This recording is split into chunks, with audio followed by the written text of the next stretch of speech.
বেশ কয়েকদিন টানা নিম্নচাপের ফলে খানাকুলের যে ভয়াবহ বন্যা পরিস্থিতি সৃষ্টি হয়েছিল, সেই বন্যা পরিস্থিতি এতটাই ভয়ঙ্কর হয়েছিল, ক্ষেতের সকল ফসল নষ্ট হয়ে গিয়েছে। সাধারণ মানুষ কর্মহীন হয়ে পড়েছে। কারো কারো বসত বাড়ি ভেসে গিয়েছে বন্যার জলে। আবার অনেকেরই পাকার বাড়ি ভেঙে গিয়েছে। তছনছ হয়ে গিয়েছে পরিবেশের সামঞ্জস্যতা। বন্যা দুর্গত মানুষদের পাশে এসে দাঁড়িয়েছেন বিভিন্ন স্বেচ্ছাসেবী সংগঠন। এরই সাথে খানাকুলের বন্যা দুর্গত মানুষদের পাশে এসে দাঁড়ালেন আল আমিন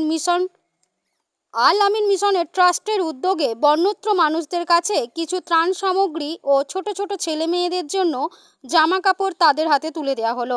আল আমিন মিশন খালতপুর এলাকায় উদয় নারায়ণপুর আল আমিন মিশনের পক্ষ থেকে খানাকুলের রাধাবল্লভপুরের বেশ কিছু মানুষকে এই সামগ্রী তুলে দেওয়া হয়। এই ত্রাণ সামগ্রী এবং ছোট ছোট ছেলে মেয়েদের কাপড় জামা পেয়ে এলাকার মানুষ সকলেই আনন্দিত। বিস্তারিত ঘটনাটি দেখুন এনএইচ পাবলিক টিভির পর্দায়। ধন্যবাদ।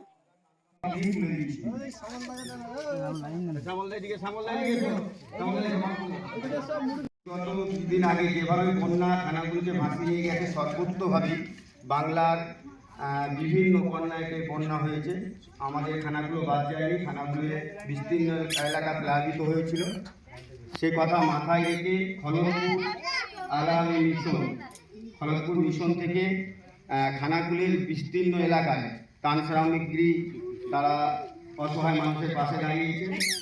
সেই জায়গা থেকে আমাদের পল্টু অঞ্চলেও কিছু মাল দিয়েছে, ত্রাণ সামগ্রী দিয়েছে, সেগুলো আপনাদের মধ্যে আমরা তুলে নেব। আর সেই সঙ্গে বলবো, যেভাবে ওই খড়গপুর মিশন অসহায় মানুষের পাশে দাঁড়িয়েছে, সেই জন্য ওনাদের খানাকুলের নাগরিক হিসাবে অজস্র ধন্যবাদ। সেই সঙ্গে কামনা করব ওনাদের ওই মিশনের স্বীকৃতি ঘটে সারা পশ্চিমবঙ্গে।